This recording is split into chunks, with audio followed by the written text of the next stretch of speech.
the history of thermal cooking is, like I said, it's been around forever. And then we fast forward, say, to the 1900s. Have you heard of a hay box or a straw box? Okay, in the early 1900s, they would have like a hay box or a straw box, and they could just be a box like this. Or I've even seen some that look like sort of like a piano bench that's filled in with a back on it, so they could sit on it. And then that top opened up like a the piano bench part.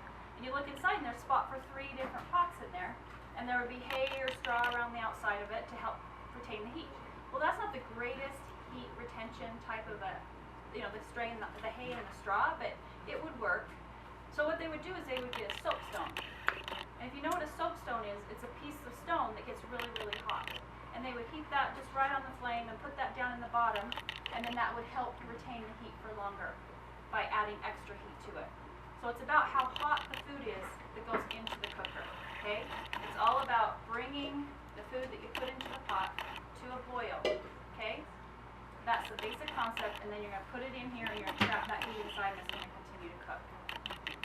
So if you fast forward to like the 1940s, 1950s, okay? So thermal cooking was pretty well around before then.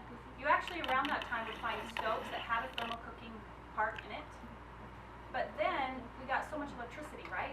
We're into electricity, we're into crock pots, all kinds of appliances, and we sort of moved away from needing to have a source that saves fuel. And I think we sort of have our eyes open to things going on around us, and so now a lot of us are turning back like, how can we save some fuel, save some money? And thermal cooking is a great way to do that. In the 1970s, late 1970s, you started seeing a Wonder Box. You know what a Wonder Box is? It's like a big old pillow. And they've made a little spot here, pop it down in and put another pillow on top. And they can be really efficient. They can. So if you have a good one, then that can be just as efficient as something like this. The difference is it would be bulky and harder to move and messier. These clean up really well. But you can make one. Make sure that if you make one, you've got big styrofoam, the small like 1/4 inch in it, and specs. Because the specs will fill in all those gaps, because air is the enemy.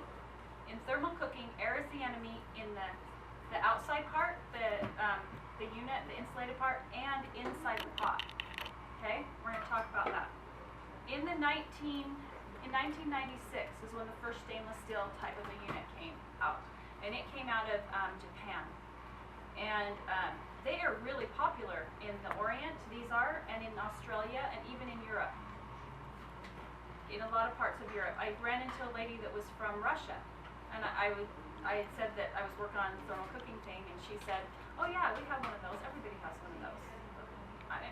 In Russia, okay, the Orient and Australia, yeah, but I'm like, really? A lot of people have those? Yeah, we have those, I know exactly what you're talking about.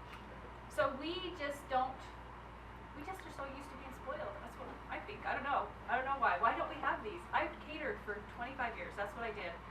I did weddings. And when I found out about these, I'm like, that's sort of embarrassing that I didn't know what a thermal cooker was, or really about retained heat cooking. Other than putting hot water and oatmeal in a thermos, right? And making cereal in the morning. I knew about that. The same thing.